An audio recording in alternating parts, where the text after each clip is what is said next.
नमस्कार, मैं सिद्धार्थ और आप देख रहे हैं मंत्रा न्यूज़ 94 बिहार। इस वक्त मैं बेगूसराय के बड़ी बलिया क्षेत्र में आया हूँ। यहाँ एक प्ले स्कूल है जिसका नाम है SS wonder zone play school.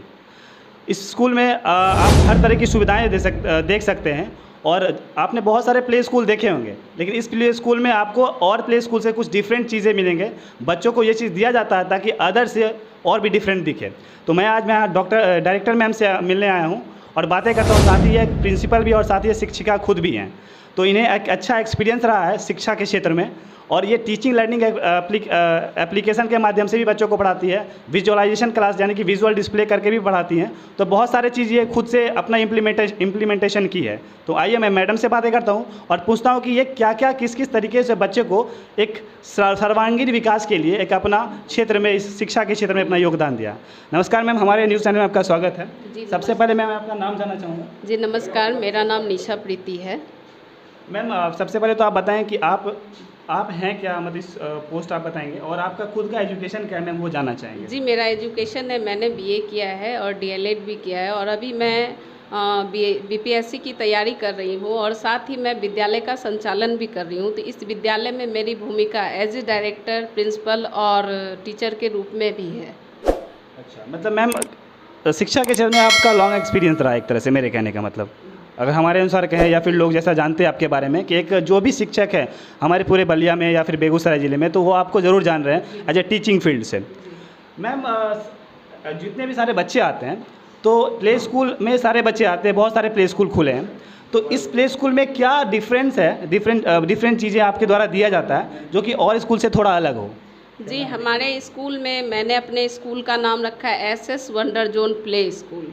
Wonder का मतलब होता है बिल्कुल आश्चर्यचकित कर देने वाला, और इसके नीचे मैंने एक और सरनेम जोड़ा है चिल्ड्रंस एक्सपेरिमेंटल वर्ल्ड, बच्चों की प्रायोगिक दुनिया। अब ये बच्चों की प्रायोगिक दुनिया मैंने इसलिए रखा है कि हर स्कूल में बच्चे को पढ़ाते हैं तो जो टीचिंग लर्निंग मेथड होता है उसके द्वारा पढ़ाते हैं। तो हमारे पास जो टीचिंग लर्निंग मेथड है उसके साथ हम वो आर्टिफिशियल चीज़ों का यूज़ नहीं करते हैं। जैसे कि मुझे बच्चे को एप्पल के बारे में बताना है तो मैं उसे ख़रीद कर लाती हूँ, फिर बच्चे को दिखाती हूँ कि बच्चे ये देखिए ये एप्पल है, एप्पल मीन्स सेब होता है और इसका कलर कैसा है बच्चे बताते हैं, इसका टेस्ट कैसा है, मैं बच्चों को खिलाती भी हूँ। तो उनको इस माध्यम से बच्चे को कलर और टेस्ट दोनों की जानकारी होती है। अब जैसे अगर उनको हमको जानवर के बारे में बताना है तो जो छोटे जानवर होते हैं जो बहुत प्यारे होते हैं, जैसे खरगोश हो गया, कछुआ हो गया या मछली हो गया, तो वो भी मैं जो है उसको डायरेक्टली दिखाकर उसके बारे में बताती हूँ कि ये देखो ये मछली है, ये खरगोश है, ये पानी में रहता है, इसका ये काम है, इसका ये काम।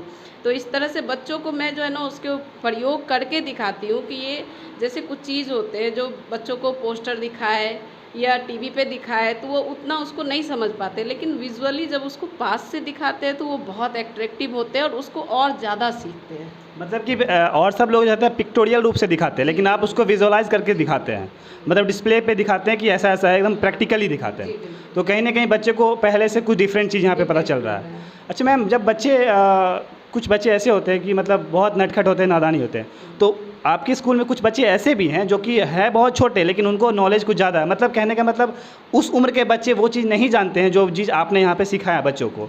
तो ये चीज़ आप मतलब उस बच्चे में कैसे इम्प्लीमेंट किए, क्योंकि बच्चे में सिखाना बहुत मुश्किल होता है मैम, तो ये आप कैसे उसमें किए?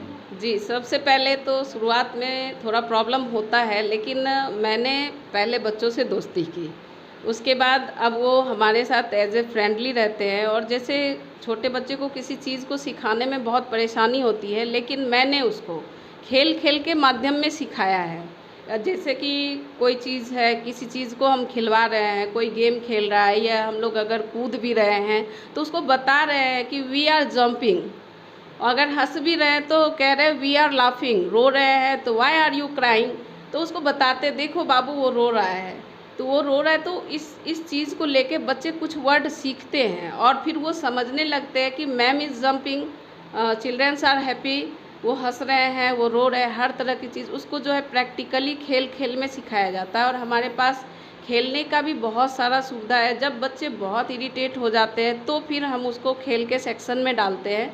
वहाँ पे एक टीचर होती हैं जो हर चीज़ों के बारे में बताती हैं कि अगर ये खेलने के लिए भी ये स्लाइडर है, ये झूला है, ये मतलब जो भी चीज़ है, मतलब इसके इक्विपमेंट्स हाँ, है, प्लेइंग उसके इक्विपमेंट्स। बारे में बच्चे को बताया जाता है कि आप इस चीज़ पे खेल रहे हैं और इसका ये काम है। तो छोटे बच्चे समझते हैं मैम कि जैसे आप ma'am is playing, ma'am is jumping, तो ये वर्ड्स बच्चे समझते हैं उसको? जी बिल्कुल, वो अच्छे से समझते हैं क्योंकि हम उसको प्रैक्टिकली करके दिखाते हैं। क्योंकि मैम जब हम आप पढ़ाई करते रहेंगे तो शायद हम आप उस चीज़ों को नहीं जानते होंगे कि he is writing, he is playing, this is book, ऐसा हम लोग बहुत कम जानते हैं। प्ले जब आप प्ले स्कूल में पढ़ रहे हैं या हम पढ़ रहे हैं तो शायद नहीं पता होगा, लेकिन अभी के बच्चे को पता है उस ये चीज़ों को। एक्चुअली क्या है कि जैसे जैसे हम डेवलप कर रहे हैं तो हमारा एजुकेशन लेवल भी डेवलप कर रहा है और बच्चों को हम लोग के समय में इतनी सुविधाएं नहीं थी, इतने जो है रिसोर्सेस नहीं थे, लेकिन अभी क्या है कि हमारे पास बहुत सारे रिसोर्स है और हम उसके यूज से बच्चे को उतना एक्टिव कर सकते हैं।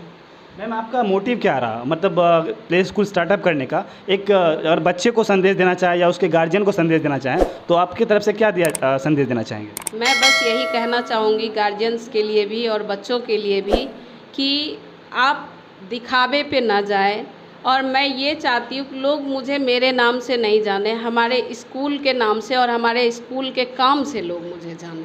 तो मैं ये कहना चाहूँगी कि दिखावे पे ना जाए, बच्चों के भविष्य के लिए सोचें और उन्हें वहाँ डालें जहाँ पे अच्छी पढ़ाई होती है। बहुत सारे गार्जियंस होते हैं, कहते हैं कि नहीं यहाँ पे ये सुविधा नहीं है, वो सुविधा नहीं। जो सुविधा आप स्कूल में ढूंढते वो सुविधा हम बच्चों को घर पर भी देते, तो उन्हें घर पे क्यों नहीं रखते हैं? नहीं, माहौल बनता है ना यहाँ पे स्कूल में और घर का माहौल थोड़ा। जी बिल्कुल, तो इसलिए मेरा कहना है कि आज के समय में सारे आधुनिक सामान हमारे पास उपलब्ध हैं जिससे हम बच्चे को पढ़ाई कराते हैं, लेकिन मेरा कहना है कि गार्जियंस को हमेशा वेल एजुकेशन के बारे में सोचना चाहिए। जब तक हमारे पास वेल एजुकेशन नहीं होगा हमारे बच्चे डेवलप नहीं करेंगे। भले ही कल के डेट में हम बहुत पैसा कमा लें, लेकिन हमारे बच्चे अगर वेल एजुकेटेड नहीं होंगे तो वो किसी क्षेत्र में सफल नहीं क्योंकि होंगे। मैम एलिमेंट्री एजुकेशन बहुत मायने रखता जी है। बिल्कुल।